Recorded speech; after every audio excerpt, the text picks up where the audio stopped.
ရှင်ကျမကတော့ဗမောက္ခဒေါက်တာဆက်ဆက်မြင့်ဗမောက္ခတာဖွာမြင့်ရဲ့ထူးဆရာဝန်ကြီးဖြစ်ပါတယ်ရှင်ဒီကနေ့မှာကျမတို့မျိုးဆက်ဘွားကျမရေးဆိုင်ရာမှာတည်တည်တဲ့အကြောင်းအရာလေးတွေကိုကျမဒီမှာဖြေကြားပေးပါဖြစ်ပါတယ်ရှင်အခုကျမဆက်လက်ဆွေးနွေးမှာကတော့မိမများမှာဖြစ်တတ်တဲ့ပုံမှန်သွေးဆင်းခြင်းအကြောင်းဖြစ်ပါတယ်ရှင်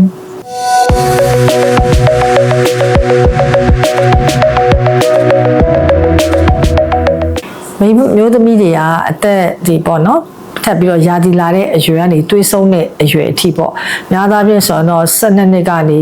45 50အဲ့လောက်အထိကလစဉ်တစ်လတစ်ခါ28ရက်တခါเนาะအများဖြစ်တော့21ရက်ကနေ35ရက်အတွင်းပေါ့ချိန်တစ်ချိန်ပုံမှန်သွေးဆင်းလေးရှိပါတယ်အဲ့လိုဆင်းတာမဟုတ်ဘဲနဲ့အဲ့ဒီအရွယ်တွေမှာခြားထဲမှာမကြာခဏသွေးဆင်းတာမျိုးဟိုပုံစက်တိုက်ဆင်းတာတခါသွေးဆင်းရင်လည်း9ရက်တည်းမကဘဲနဲ့ဆင်းနေတာမျိုးဆိုရင်ကျမတို့ကအဲ့ဒါပုံမှန်သွေးဆင်းခြင်းလို့ခေါ်ပါတယ်ရှင်နောက်တစ်ခုကခုနသွေးရာသီသွေးမဆင်းခင်အရွယ်မှာသွေးဆင်းတာပဲဖြစ်ရာသီသွေးဆုံးပြီးမှသွေးဆင်းတာကိုပဲဖြစ်အဲ့ဒါကိုလည်းကျမတို့ကပုံမှန်သွေးဆင်းခြင်းလို့ခေါ်ပါတယ်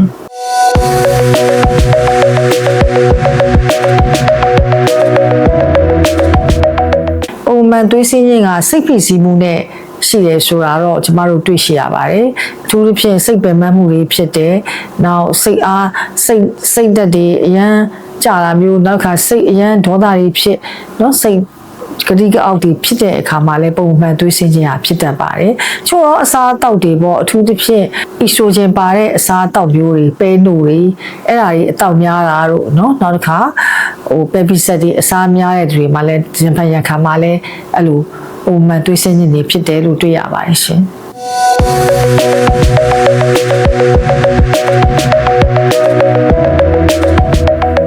ယာတီလာတဲ့အခါမှာသွေးဆင်းတာအများကြီးဖြစ်တာကတော့သူ့အသက်အရွယ်တစ်ပိုင်းလေးကြည့်ရတယ်ရှင်။ဥပမာအသက်ငယ်တုန်းအရွယ်ပေါ့နော်။ယာတီ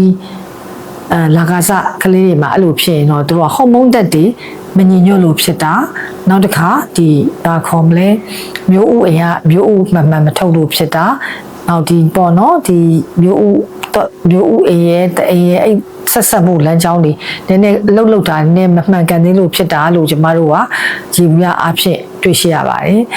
။reproductive age ပေါ့နော်ဒီတာသမီတွေရနိုင်တဲ့အရွယ်ပေါ့ကြီးသွားပြီအဲ့အရွယ်တွေမှာဆိုရင်တော့ခုနဖြစ်တဲ့ယောဂတွေရှိတယ်အဲ့ဒါတွေကမိုယိုမာစာတအိမ်အလုံးဖြစ်တာမျိုးနောက်ခုနပြောတဲ့ adenomyosis တအိမ်အတွင်းလွှာတအိမ်ရဲ့ကြွက်သားတွေကိုဝင်နေတဲ့ယောဂမျိုးနောက်တစ်ခါတာဥအိမ်နေတာဥပျော်နေယုံရှောင်ရမ်းတဲ့ pelvic inflammatory disease ကိုခေါ်တဲ့เนาะတအိမ်ကြီးရောင်နေခုများဖြစ်ဆိုတော့တအိမ်ရောင်နေလူပဲပြောကြတာအမှန်တော့တအိမ်နဲ့မကဘူးတာဥပျော်နေပါရောင်တာเนาะအဲ့လိုယောဂမျိုးရှိရင်လေ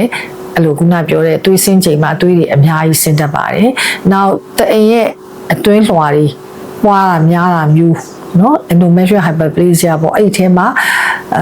အကျိတ်လေးတွေအဖုလေးတွေဖြစ်တာမျိုး polyp အဲ့ဒါမျိုးတွေမှာလေ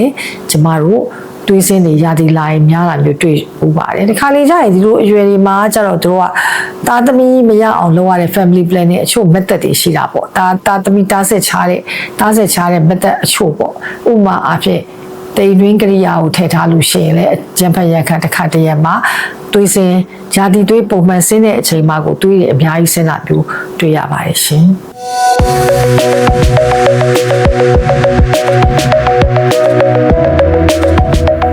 ဟုတ်ပါတယ်တတိသားဆေးကိုမှန်မတောက်ဘူးပေါ့ဥမာ combine OC base ပေါ့နော် C-cut ပေါ့နော် C ဟော်မုန်းနှမျိုးပါတဲ့ C-cut ကိုပုံမှန်မတောက်ဖဲနဲ့ပေါ့နော်တောက်တဲ့နီလန်းမှားနေလေတွေးစင်တာများတဲ့တဲ့နောက်တစ်ခါ progesterone only base ဟော်မုန်းတစ်မျိုးတည်းပါတဲ့ဆေးရလဲတစ်ခါတည်းအလိုပုံမှန်သွေးစင်းခြင်းလေးနဲ့ဆက်တတ်တယ်နောက်တစ်ခါကျမတို့ depo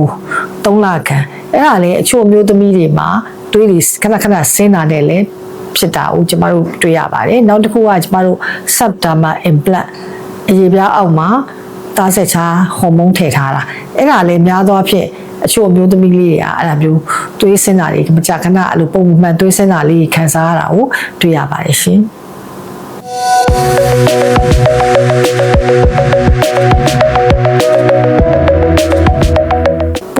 ယောဂပိုးဝင်တာတွေပေါ့နော်ဘက်တီးရီးယားပိုးတွေဝင်တာမျိုး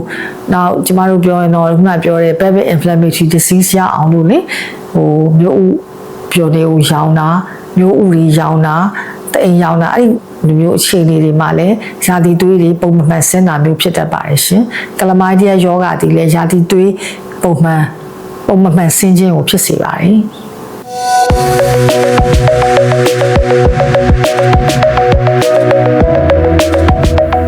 အဲ့ဒါတော့လေ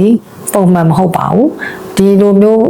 နည်းနည်းပုံမှန်ဆင်းလို့ရှိရင်တော့တက်ကျွမ်းတဲ့ဆရာကြီးနဲ့ပြရမှာဖြစ်ပါတယ်ဖြစ်နိုင်ခြေကတော့အများကြီးပေါ့ခုနတားဆက်ချပစ္စည်းတွေ IUC သုံးတဲ့လူမှလည်းတစ်ခါလေး spotting ရတယ်တွေ့ရတယ်ခုနပြောတဲ့ progesterone only page တို့အဲ implant ပေါ့နော်ဒီလက်မောင်းအောက်မှာအရေပြားအောက်မှာထည့်တဲ့ဆေးမှာခါကြအမျိုးသမီးတွေက spotting ခုနပြောသလိုနည်းနည်းဆင်းနေဆိုပြီးလာတာရှိပါတယ်နောက်တစ်ခုကတော့တအိမ်ရောင်ရင်လည်းအဲ့လိုမျိုးနည်းနည်း spotting ရတတ်တယ်တအိမ်ကောင်းရောင်ရင်လည်းတိမ်ကောင်းမှာအနာရှိရင်တိမ်ကောင်းကင်ဆာအဲ့ဒီမှာလဲ spotting နဲ့တခါကြီးလာတာကိုကျမတို့တွေ့ရပါတယ်ရှင်။ဒါ spotting ရရင်တော့ပေါ့မနေပါနဲ့။သက်ဆိုင်ရာတက်ကျွမ်းသူဆရာဝန်တွေနဲ့ပြပေးပါ။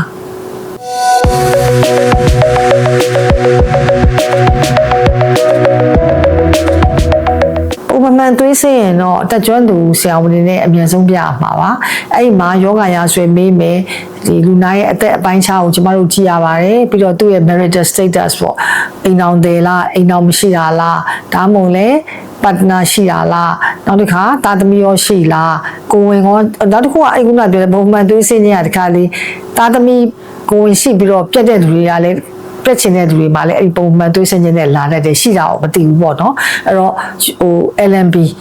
ဆိုသူ့ရဲ့နောက်ဆုံးရာသီပုံမှန်လာတဲ့ရက်ကိုလည်းမေးရပါမယ်နောက်သူဘာတားဆက်ချားနည်းတွေတုံးနေတာလေတားဆက်ချားနည်းတွေကိုလည်းမှန်တုံးရဲ့လားနောက်ပြီးတော့သူ့မှာဘာယောဂရှိလဲအဲ့ဒီယောဂအတွက်ကောဘာဆေးတွေတောက်နေတာလေနောက်တစ်ခါသွေးယောဂတွေဘာတွေရှိလားလဲမေးရရဲ့ရှင်အချို့ကပြောတဲ့ရာသီလာခြင်းမှာသွေးဆင်းများတာအချို့ကလေးတွေကအချို့မျိုးသမီးလေးတွေကသွေးတဲမှာတွေးခဲ့တဲ့နေတဲ့ကလေးတွေမှာလည်းအဲ့လိုမျိုးပုံစံနဲ့လာတတ်ပါတယ်အဲ့တော့ history ရေးမေးမယ်ပြီးလို့ရှိရင်တွေးစင်တာဘယ်လောက်ကြာပလဲအဲ့တော့အသက်ဘယ်လောက်မှအိမ်တောင်ကြတာလဲအိမ်တောင်ကရောဘယ်နှစ်ဆက်လဲတာဟိုတိမ်ကောင်းကင်ဆာရောစစ်ဖူးကင်ဆာရောစစ်ဖူးလား screening ပေါ့နော်ပက်စမီယာတွေဘာတွေစစ်ဖူးလားတိမ်ကောင်းကင်ဆာကာဝဆေးတွေထိုးဘူးလားခုဒီတွေးစင်တာဘယ်လောက်ကြာပလဲဘယ်လောက်များလဲအကုန်မေးရမှာပေါ့တွေးစင်တာအပြင်အဖြူတွေအပုတ်တွေအနက်ရှိတာတွေစင်သလားဒါတွေပါမေးချင်ရမှာပြီးတော့စမ်းသပ်စစ်ဆေးရမယ်စမ်းသပ်စစ်ဆေးတဲ့အခါမှာကျမတို့ weight ကိုကြည့်ပါတယ်တွေ့ရနေတဲ့လက္ခဏာတွေရှိမရှိကိုကြည့်ပါတယ်ဘိုက်ထဲမှာအလုံးဖူရှိမရှိကိုစမ်းကြည့်ရမှာပါပြီးရင်တော့internal examination vagina examination ဆိုတဲ့အိမ်ကောင်းနဲ့နော်ဒီဝင်လန်းချောင်းကိုတော့စစ်ဆေးကြည့်ရမှာဖြစ်ပါတယ်ရှင်။နောက်အလွယ်ဆုံး ultrasound ဟောလဲ invasive လည်းမဖြစ်ဘူးပေါ့ဘာမှလည်းလူနာကိုဒုက္ခမပေးတဲ့ဟာတော့ ultrasound လေးရိုက်ကြည့်ရမှာပါရှင်။ ultrasound ကိုဘိုက်နဲ့ဘိုက်အောက်ပိုင်း pelvis တွေကို abdomen and pelvis ရိုက်ရမှာဖြစ်ပါတယ်။နောက်ပြီးတော့လိုအပ်တဲ့စစ်ဆေးမှုကတော့လိုအပ်တယ်လို့ဆက်လုပ်ရမှာပါ။အကယ်၍တိမ်ကောင်းမှာအဖူအကျိတ်တွေ့တယ်တိမ်ကောင်းအနာတွေ့တယ်ဆိုတော့အဲ့နေရာကနေပြီးတော့ကျမတို့အသားစယူရမှာပါတိမ်ကောင်းမှုပဲတဲ့တိမ်တွင်းလွှာတွေတအားထူတာမျိုးတိမ်တွင်းလွှာတွေမှာယောဂဖြစ်တာမျိုးဆိုလို့ရှိရင်တော့တိမ်တွင်းလွှာကိုလေ့လာမှုပြုလုပ်ရမှာပါဒါတွေကများသောအားဖြင့်တော့အသက်ကြီးပိုင်းနေမှာပေါ့နော်အသက်40ကျော်တဲ့မျိုးသမီးတွေမှာဆိုပိုတတိထားရပါတယ်40အောက်လဲဟိုပုံမှန်သွေးဆင်းခြင်းဆိုရင်ဘယ်သူမှဆိုတတိထား queue ဆိုင်ရမှာဖြစ်ပါတယ်ရှင်နောက်ခုနပြောတဲ့ဟော်မုန်းဓာတ်တွေစစ်တာတို့ဟိုစီးကြိုရှိမရှိစစ်တာတို့ကလိုအပ်ရင်လိုအပ်တယ်လို့လိုအပ်ချက်အရာစစ်ဆေးရမှာဖြစ်ပါတယ်ရှင်ကုသမှုကတော့သူ့ရဲ့ဖြစ်တဲ့အကြောင်းရင်းပေါ်မှာမူတည်ပါတယ်အကယ်၍ခုနတအိမ်ကောင်းရောင်တာမျိုးတအိမ်လေးရောင်တာမျိုးဆိုရင်တော့ antibiotics တွေပေါ့နော်ပရိစီဝါဆေးတွေပေးလို့ရတယ်ဟော်မုန်းဓာတ်မမှန်တာကြောင့်ဖြစ်တာအခြားဘာယောဂမှမရှိဘူးဆိုရင်တော့ဟော်မုန်းဓာတ်တွေကိုညညအောင်လုပ်တဲ့ဆေးတွေပေးလို့ရပါတယ်နောက်ခုနအရေးကြီးဆုံးကတော့ပုံမှန်သွေးဆင်းတဲ့အခါမှာသွေးအားနည်းတော့သွေးအားနည်းတာအတွက်ကိုသွေးအားတိုးတဲ့ဆေးတွေပေးရမှာဖြစ်ပါတယ်ရှင်နောက်ပြီးတော့တိမ်တွင်းလွှာတွေထူပြီးတော့ဟိုယောဂဖြစ်တာမျိုးဆိုတော့တိမ်တွင်းလွှာကိုစစ်ဆေးတာတိမ်တွင်းလွှာကိုချစ်ထုတ်တာမျိုးเนาะဟိုတက်လဲကြီးတယ်အထဲကလည်းတိမ်ရလဲတိမ်ယောဂလည်းရှိတယ်အလုံးတွေလည်းရှိတယ်တိမ်တွင်းလွှာကြီးလည်းထူတယ်အဲ့ဒါမျိုးဆိုတော့လိုအပ်လို့ရှိရင်တိမ်ထုတ်တာဒီကူရမှာပါဒါယောဂပေါ်မှာမူတည်ပါတယ်အသက်အပိုင်းခြားပေါ်မှာလည်းမူတည်ပါတယ်ရှင်ဒီနေ့ကျမတို့မျိုးပွားကျန်းမာရေးဆိုင်ရာအချက်လက်များကိုတည်တည်တိုက်တာလေးတွေကိုဒီနေ့ဆွေးနွေးပြောကြားထားခဲ့တာကိုအားလုံးပဲထိချိုက်ကြမယ်လို့ယုံကြည်ပါတယ်ဒီခန်းကဏ္ဍလေးကိုနားထောင်ပေးတဲ့အတွက်လည်းကျေးဇူးအများကြီးတင်ပါတယ်ရှင်